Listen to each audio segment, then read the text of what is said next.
പാലായിലെ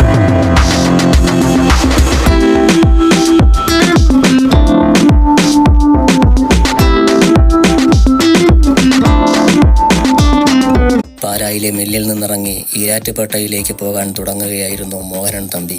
പേട്ടയിലുള്ള തടിമില്ലിലേക്ക് 2-3 ലോഡ് തേക്ക് കൂപ്പിൽ നിന്ന് കൊണ്ടുവന്നിട്ടുണ്ട് എന്ന മെസ്സേജ് കിട്ടിയിട്ട് പോവുകയാണ് അയാൾ. മോഹനൻ ചെന്ന് കാറിലേക്ക് കയറാൻ തുടങ്ങുമ്പോഴാണ് മൊബൈലിലേക്ക് സഹോദരിയുടെ കോൾ വരുന്നത്. ഈ നേരത്ത് സുമംഗല വെറുതെ ഒന്നും വിളിക്കില്ലെന്നറിയാമായിരുന്നതിനാൽ മോഹനൻ തമ്പി കോൾ എടുത്തു. മോനേട്ടൻ ഇപ്പോൾ എവിടെ നിൽക്കുക? എനിക്ക് മോനേട്ടൻ ഒന്ന് കാണണം. വീട്ടിലേക്ക് എത്രയും പെട്ടെന്ന് വരാവോ? മോഹനൻ ഫോൺ എടുത്തതും സുമംഗല ആവശ്യപ്പെട്ടു. എന്താടി കാര്യം? നീ എന്താ വല്ലാത്തൊരു തളർന്ന സ്വരത്തിൽ? സുമംഗലയുടെ ഭാവവ്യത്യാസം മനസ്സിലാക്കാൻ അയാൾക്ക് നൊടിനേരമേ വേണ്ടി വന്നുള്ളൂ. കാര്യമുണ്ട് മോനേട്ട, വരുന്ന വഴി പ്രദീപേട്ടനെ കൂടി കൂട്ടിക്കോണേ. നീ കാര്യം എന്താണെന്ന് വെച്ചാൽ പറ സുമേ. ഞാൻ അത്യാവശ്യമായി ബിസിനസ് ആവശ്യത്തിന് ഭരണങ്ങാനത്തേക്ക് പോകാൻ പോവാ. അവിടെ നിന്ന് പേട്ടയ്ക്ക് പോയിട്ട് ഞാൻ അങ്ങോട്ട് വന്നോളാം. പറ്റില്ല ഏട്ടാ, ഇപ്പോൾ തന്നെ വന്നേ പറ്റൂ. നീ ഇപ്പോൾ എവിടാ? വില്ലേജ് ഓഫീസിലാണോ? ഞാൻ ഇറങ്ങി വീട്ടിലേക്ക് പോയിക്കൊണ്ടിരിക്കുക. അതിനിടയിലാണ് ഞാൻ ഏട്ടനെ വിളിക്കുന്നത്. വിജയകൃഷ്ണൻ വീട്ടിലില്ലേ സുമേ? ഉണ്ട്, വിജയേട്ടൻ അവളെ നമ്മുടെ വീട്ടിലേക്ക് കൊണ്ടുവന്നിരിക്കുന്നു. അത് പറയാനാണ് ഞാൻ മോനേട്ടനെ വിളിച്ചത്. ഇപ്പോൾ പ്രവീണ മോൾ വിളിച്ചു പറഞ്ഞതാ എന്നോട്. അവളെ എത്ര എതിർത്തിട്ടും വിജയേട്ടൻ അവളെ നമ്മുടെ വീട്ടിൽ കയറ്റി താമസിപ്പിച്ചിരിക്കുക. ഇനി അവൾ അവിടെയാണ് താമസിക്കുന്നതെന്നാ പ്രവീണയോട് വിജയേട്ടൻ പറഞ്ഞത്. ആരുടെ കാര്യമാ സുമേ നീ പറയുന്നത്? വിജയകൃഷ്ണൻ ആരെയാ വീട്ടിൽ കൊണ്ടുവന്ന് താമസിപ്പിച്ചിരിക്കുന്നത്? മോഹനൻ തമ്പിക്ക് കാര്യം അങ്ങോട്ട് പിടികിട്ടിയില്ല.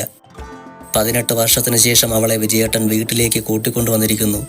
നവമിയെന്നോ മറ്റോ ആണ് മോൾ അവളുടെ പേര് പറഞ്ഞതെന്ന് തോന്നുന്നു. വീട്ടിലേക്ക് കൂട്ടിക്കൊണ്ടുവരിക മാത്രമല്ല, മക്കളോട് ഇത് നിങ്ങളുടെ സഹോദരിയാണെന്നും നിങ്ങൾ അങ്ങനെ തന്നെ കരുതണമെന്നും പറഞ്ഞു കൊടുത്തു. സുമംഗലയുടെ സ്വരം ദൂരെ ഏതോ ഒറ്റപ്പെട്ട് തണുത്തുറഞ്ഞു കിടക്കുന്ന ഗുഹയ്ക്കുള്ളിൽ നിന്നാണ് വരുന്നതെന്ന് മോഹനൻ തമ്പിക്ക് തോന്നി. ഇവനത് എന്തിൻ്റെ കേടാ സുമേ? ആ പെൺകുഞ്ഞിനെ അവൻ വളർത്താനായി മറ്റാരെയോ ഏൽപ്പിച്ചിരുന്നതാണല്ലോ. അവൾക്ക് വേണ്ടുന്ന എല്ലാ ചിലവുകളും അവനായിരുന്നല്ലോ നടത്തുന്നതും. പിന്നെ എന്തിനാണ് അവൻ പോയി വീണ്ടും അവളെ നിന്റെ അടുത്ത് തന്നെ കൊണ്ടുവന്നിരിക്കുന്നത്? ആദ്യം അവളെ കൊണ്ടുവന്ന് വീട്ടിൽ കുടിയിരുത്തിയിട്ട് അവൾക്ക് പിന്നാലെ ഇനി ആരെയൊക്കെ അങ്ങോട്ട് കൊണ്ടുവരാനാ അവൻ്റെ പ്ലാൻ? എനിക്കൊന്നും അറിയില്ല മോനേട്ട. ഞാനാകെ തീ പിടിച്ചു നിൽക്കുക. വീട്ടിലെത്തിയാൽ ഞാൻ എന്തൊക്കെ ചെയ്യുമെന്ന് എനിക്ക് പോലും അറിയില്ല. ഇതങ്ങനെ വിട്ടുകൊടുക്കാൻ പറ്റുന്ന കാര്യമാണോ? അതിനെക്കുറിച്ച് വിജയേട്ടനോട് ആരും ചോദിക്കാതിരുന്നാൽ പിന്നെങ്ങനാ? എൻ്റെയും എൻ്റെ കൊച്ചുങ്ങളുടെയും ജീവിതം പോയെന്ന് പറഞ്ഞാൽ മതിയല്ലോ. സുമംഗല ഒരു നെടുവീർപ്പെടുന്ന സ്വരം അയാൾക്ക് കേൾക്കാമായിരുന്നു. നീ അങ്ങനെയൊന്നും പറയല്ലേ സുമേ. നിന്റെ ജീവിതം അങ്ങനെ താറുമാറാക്കി കളയാൻ ഞങ്ങൾ അവനെ അനുവദിക്കുമെന്ന് നീ കരുതുന്നുണ്ടോ? അതുകൊണ്ട് അങ്ങനെയുള്ള ചിന്തയൊന്നും വേണ്ട. ഞാനും എൻ്റെ മക്കളും അവളുള്ള ആ വീട്ടിൽ എങ്ങനെ കഴിയും മോനേട്ട? പ്രവീണയാണെങ്കിൽ ഇപ്പോഴേ വീട്ടിൽ നിന്നിറങ്ങി പാലായ്ക്ക് പോകാൻ തയ്യാറെടുത്ത് നിൽക്കുക. അവൾ പറഞ്ഞത് അച്ഛൻ്റെ ജാനസന്തതിക്കൊപ്പം ഒറ്റ ദിവസം അവൾ ആ വീട്ടിൽ നിൽക്കില്ലെന്നാ.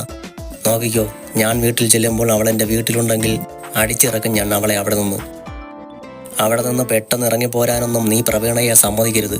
അവൾ അവിടെ നിന്നിറങ്ങിയാൽ ആ സ്ഥാനം ചിലപ്പോൾ വന്നു കയറിയവൾ ഏറ്റെടുത്തേക്കും എന്ന് അവളോട് പറഞ്ഞു കൊടുക്ക്. പിന്നെ തൽക്കാലത്തേക്ക് 1-2 ദിവസത്തേക്കെങ്ങാനും വിജയകൃഷ്ണൻ അവളെ കൊണ്ടുവന്ന് താമസിപ്പിച്ചതാണെങ്കിലോ? അയാളുടെ മകളല്ലേടി അവൾ, അയാളുടെ വീടും. അപ്പോൾ വിജയകൃഷ്ണനോട് എതിരിടുന്നത് സൂക്ഷിച്ചു വേണം. അങ്ങനെ പറഞ്ഞ് മോനേട്ടൻ കൈയൊഴിയുകയാണോ എന്നെ? ഇക്കാര്യത്തിൽ എനിക്ക് വിജയേട്ടനുമായി സന്ധി ചെയ്യാൻ വയ്യ മോനേട്ട. എൻ്റെ മകളുടെ സ്ഥാനം അപഹരിച്ചെടുക്കാനായി ആ തെണ്ടി പരീക്ഷ കടന്നു വന്നിരിക്കുന്നത്. നീ അവനുമായി സംസാരിച്ചില്ലല്ലോ സുമേ. തൽക്കാലം നീ വീട്ടിലേക്ക് ചെല്ല്. അയാൾക്ക് പറയാനുള്ളത് എന്താണെന്ന് നീ കേൾക്ക്. എന്നിട്ട് നീ നിന്റെ അഭിപ്രായം വിജയകൃഷ്ണനെ അറിയിക്ക്. അവനത് ധിക്കരിക്കുന്നുണ്ടെങ്കിൽ പോരെ ഞങ്ങൾ ഈ പ്രശ്നത്തിൽ ഇടപെടേണ്ടത്. വെറുതെ ഞങ്ങൾ വന്ന് അവനോട് സംസാരിച്ച് പ്രശ്നം വഷളാക്കണ്ട. അവൻ്റെ സ്വഭാവം നിനക്കറിയാവുന്നതല്ലേ. എന്തെങ്കിലും ഒന്ന് തീരുമാനിച്ചിട്ടുണ്ടെങ്കിൽ അത് നടപ്പാക്കാൻ യാതൊരു മടിയും ഇല്ലാത്തവനാ. അതുകൊണ്ട് എന്താ മോനേട്ട? വിജയേട്ടൻ എന്ത് കൊള്ളരുതേമ്മ കാണിച്ചാലും ഞാനത് അംഗീകരിച്ചു കൊടുക്കണോ? ഞാൻ വിജയേട്ടൻ്റെ ഭാര്യയും ആ മക്കൾ അദ്ദേഹത്തിൻ്റെതും കൂടിയാണ് എന്നൊരു ചിന്തയുണ്ടായിരുന്നെങ്കിൽ വിജയേട്ടൻ ഇങ്ങനെ ചെയ്യുമോ? ഇക്കാര്യത്തിൽ വിജയേട്ടൻ്റെ താളത്തിനൊത്തു തുള്ളാൻ എന്നെ കിട്ടില്ല, എൻ്റെ മക്കളെയും. വിജയേട്ടൻ അങ്ങനെ ഒരു മകൾ ഉണ്ടെന്നറിഞ്ഞിട്ടും ദൂരെ എവിടെയെങ്കിലും അത് ജീവിച്ചു പോയിക്കോട്ടെ എന്ന് സമ്മതിച്ചു കൊടുത്ത ഭാര്യയെ ഞാൻ. എൻ്റെ മുമ്പിലേക്ക് ഒരു കാലത്തും അവളെ കൊണ്ടുവന്നേക്കരുത് എന്നൊരൊറ്റ നിബന്ധനയെ ഞാൻ വിജയേട്ടൻ്റെ മുമ്പിൽ വച്ചിട്ടുള്ളൂ. ആ വാക്ക് മറന്നു കളഞ്ഞിട്ട് ആ വിജയേട്ടൻ ഇപ്പോൾ അവളെ കൊണ്ടുവന്ന് എൻ്റെയും എൻ്റെ മക്കളുടെയും മുൻപിൽ നിർത്തിയിരിക്കുന്നത്. 3-4 വയസ്സുള്ള കൊച്ചു കുഞ്ഞുങ്ങളല്ല മോനേട്ടാ എനിക്കുള്ളത്. എൻ്റെ മക്കൾക്ക് തിരിച്ചറിവായി കഴിഞ്ഞു. അച്ഛനും അമ്മയും ചെയ്യുന്ന നന്മ തിന്മകളൊക്കെ വേർതിരിച്ചെടുക്കാൻ അവർക്കിപ്പോൾ ആരുടെയും സഹായം വേണ്ട. വിജയേട്ടൻ്റെ മക്കളെ പൊതുസമൂഹത്തിൽ അപഹാസ്യരാക്കാനല്ലേ വിജയേട്ടൻ്റെ ഈ പ്രവൃത്തി ഉപകരിക്കൂ മോനേട്ടാ? അതെന്താ വിജയേട്ടൻ മനസ്സിലാക്കാത്തത്? അതൊരു ചോദ്യമാണ്. ഭർത്താവിൻ്റെ ചെയ്തി അംഗീകരിക്കാൻ മടിക്കുന്ന ഒരു ഭാര്യയുടെ ചോദ്യം. അതിന് പക്ഷേ തൻ്റെ പക്കൽ മറുപടിയില്ല. സുമേ, നീ ആദ്യം വീട്ടിലേക്ക് ചെല്ല്, എന്നിട്ട് വിജയകൃഷ്ണനുമായിട്ട് സംസാരിക്ക്. അയാൾ ഇനി ജീവിതകാലം മുഴുവൻ അവളെ അവിടെ നിർത്തി സംരക്ഷിക്കാനാണ് തീരുമാനിച്ചിട്ടുള്ളതെങ്കിൽ നീ അവനോട് വഴക്കിടാൻ നിൽക്കരുത്. നീ ഒറ്റയ്ക്കൊന്നുമല്ല സുമേ, നിനക്ക് ഞങ്ങളൊക്കെ ഇല്ലടി.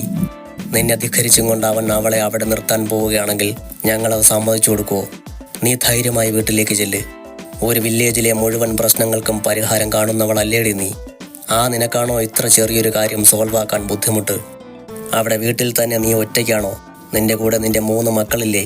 അവരെയും നിന്നെയും ഒന്നും ധിക്കരിക്കാൻ വിജയകൃഷ്ണന് പറ്റില്ലടി. വാക്കുകൾ കൊണ്ട് സഹോദരിക്ക് ആശ്വാസം നൽകിയിട്ടാണ് മോഹനൻ തമ്പി ഭരണങ്ങാനത്തിന് പോയത്. റൂമിൻ്റെ വാതിൽ മെല്ലെ തുറന്നു വരുന്നത് കണ്ടപ്പോൾ അനുറാണി കസേരയിൽ നിന്ന് എണീറ്റു. കുളി കഴിഞ്ഞ് വന്ന ഡ്രസ്സ് മാറ്റിയിട്ട് നവമി മുടിയിലെ ഈറൻ ഒപ്പി മാറ്റുന്നത് സാഗൂതം നോക്കിയിരിക്കുകയായിരുന്നു അവൾ. ഇത്രയും നീളമുള്ള മുടി അവൾ ആദ്യമായി നേരിൽ കാണുകയാണ്. തഴച്ചു വളർന്ന ഒരേ നീളത്തിൽ മുട്ടോളം എത്തുന്ന കറുത്തിരുണ്ട മുടി. നീളം കുറഞ്ഞ് വളരാൻ മടിച്ചു നിൽക്കുന്ന തൻ്റെ മുടിയിലൂടെ അനു മെല്ലെ വിരലുകൾ ഓടിച്ചു. ചേച്ചി, എന്ത് എണ്ണയാ മുടിയിൽ തേക്കുന്നത്? കുറച്ച് എനിക്കൂടെ തരണേ. ഇതുപോലെ നീളമുള്ള മുടി എനിക്ക് ഭയങ്കര ഇഷ്ടമാണ്. മുടിയിലെ വെള്ളം ഒപ്പിക്കൊണ്ടിരുന്ന ടവൽ നവമി തോളിലേക്കിട്ടു. ഇളം റോസ് നിറമാറുന്ന ഒരു ഹൗസ് കോട്ടായിരുന്നു അവളുടെ വേഷം. വിജയകൃഷ്ണൻ വാങ്ങിക്കൊണ്ടുവന്നപ്പോൾ കൊല്ലത്തെ വീട്ടിൽ വച്ച് ധരിച്ച സ്വർണമെല്ലാം അവൾ ഊരി ഭദ്രമായി മേശയിൽ വച്ചിട്ടുണ്ടായിരുന്നു.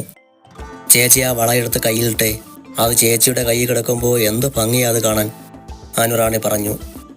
പോടി, കളിയാക്കാതെ. എൻ്റെ കയ്യിൽ കിടക്കുമ്പോൾ സ്വർണത്തിന് ഭംഗിയാണെന്നോ? സത്യമായ ചേച്ചി, ചേച്ചിക്ക് അത് അറിയാഞ്ഞിട്ടാ. നവമയ്ക്ക് അത് കേൾക്കിയ ഒരു സന്തോഷവും അഭിമാനവും ഒക്കെ തോന്നി. അവളോട് ആദ്യമായിട്ടാണ് ഒരാൾ ഇങ്ങനെയൊക്കെ പറയുന്നത്. അവർ സംസാരിച്ചിരിക്കുകയാണ് വിജയകൃഷ്ണൻ വാതിൽ തുറന്ന് കടന്നു വരുന്നത്. ആഹാ, നീ ഇവിടെ ഉണ്ടായിരുന്നോ മോളെ? നന്നായി. ഇവൾക്കൊന്ന് മിണ്ടാനും പറയാനും ഒരാളായല്ലോ. അയാൾക്ക് സന്തോഷമായി. അച്ഛൻ എവിടെ പോവാ? പുറത്തേക്ക് പോവാണോ?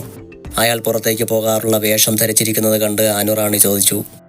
ഞാനൊന്ന് ഓഫീസിൽ പോയിട്ട് വരട്ടെ മോളെ. അവിടെ ഒരു കക്ഷി വന്നിരിക്കുന്നു എന്ന് രാധിക വിളിച്ചു പറഞ്ഞു. അച്ഛൻ ഇപ്പോൾ തിരിച്ചു വരാം.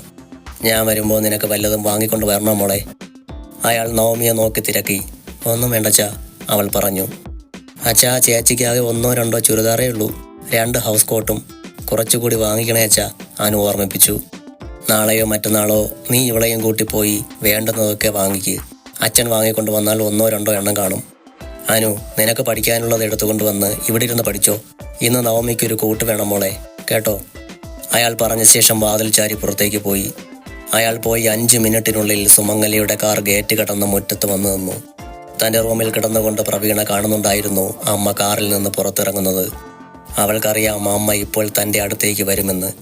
സുമംഗല ഹാളിലേക്ക് വരുമ്പോൾ ജഗദമ്മ ഒരു ഫ്ലാസ്കിൽ വെള്ളവും കുടിക്കാനുള്ള ഗ്ലാസുമായി മുകൾ നിലയിലുള്ള നവമിയുടെ റൂമിലേക്ക് പോകാൻ തുടങ്ങുകയാണ്.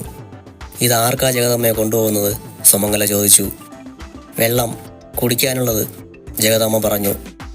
ഞാൻ ചോദിച്ചത് ഇത് ആർക്ക് സേവ ചെയ്യാൻ കൊണ്ടുപോവുകയാണെന്നാ? വിജയേട്ടനാണോ? അല്ല. പിന്നെ അനുമോൾക്കോ? അല്ല. പിന്നെ ആർക്കാടി ചൂടുവെള്ളം കുടിക്കാനുള്ള പൂതി? കൊണ്ടുവയ്ക്കടി അവിടെ. ഞാനിവിടെ ജോലി ചെയ്ത് ക്ഷീണിച്ച് വന്നിട്ട് അവൾക്ക് എനിക്കൊരു ഗ്ലാസ് വെള്ളം തരാൻ വയ്യ. അയ്യോ ചേച്ചി, ഞാൻ ചായ എടുത്തു വച്ചിട്ടുണ്ട്. അവൾ സുമംഗലയ്ക്ക് കുടിക്കാനായി എന്നും ചായ വച്ചേക്കാറുള്ള ഡൈനിങ് ടേബിളിന് മേലേക്ക് നോക്കി. പോയി എടുത്തോണ്ട് വാടി. അതോ അതിന് കൈയും കാലും വെച്ച് നടന്ന് എൻ്റെ അടുത്തോട്ട് വന്നോളണോ? ജഗദമ്മ ഫ്ലാസ്ക് കയ്യിൽ പിടിച്ചുകൊണ്ട് തന്നെ സുമംഗലയ്ക്കുള്ള ചായ കൊണ്ടുവന്ന് കൊടുത്തു.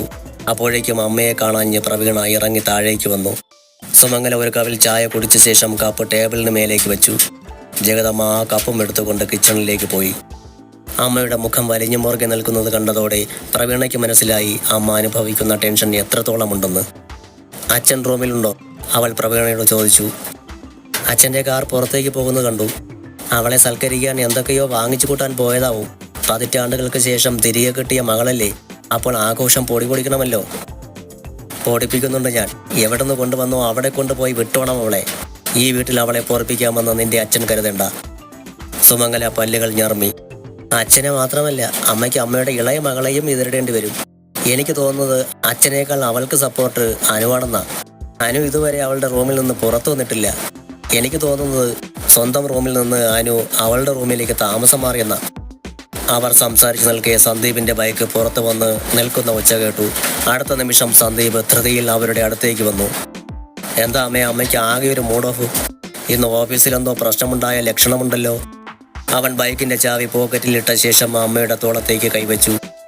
പ്രശ്നം എനിക്കല്ല, നിന്റെ അച്ഛനാ, സുമംഗല ഗൗരവത്തോടെ പറഞ്ഞു. സന്ദീപ് പ്രവീണയെ നോക്കി എന്താണ് കാര്യമെന്ന് കണ്ണുകളാൽ ആംഗ്യത്തോടെ തിരക്കി. നമുക്കൊരു സഹോദരിയെ കൂടി അച്ഛൻ സംഭാവന ചെയ്തിരിക്കുന്നു. ഏട്ടനെ കഴിഞ്ഞ് അവളെ ചേച്ചിയെന്ന് വിളിച്ചോണമെന്ന അച്ഛൻ്റെ ഉത്തരവ്. നമ്മുടെ കൂടെ പിറപ്പാ പോലും. പ്രവീണ അറപ്പോടെ മുഖം തിരിച്ചു. സന്ദീപിന് അവൾ പറഞ്ഞത് എന്താണെന്ന് മനസ്സിലായില്ല. നമ്മുടെ അച്ഛന് പണ്ടെങ്ങോ അവിഹിത ബന്ധത്തിൽ ഒരു മകളുണ്ടായിട്ടുണ്ടെന്ന്. ഇപ്പോൾ ദാ അവളെ കെട്ടി എഴുന്നള്ളിച്ച് മുകളിൽ കൊണ്ട് കുടിയിരുത്തിയിരിക്കുന്നു. നമ്മളെല്ലാം അവളെ സഹോദരിയായിട്ടും മൂത്ത അംഗമായിട്ടും അംഗീകരിച്ചോണമെന്ന അച്ഛൻ്റെ ഓർഡർ. പ്രവീണ വിശദമാക്കി കൊടുത്തു.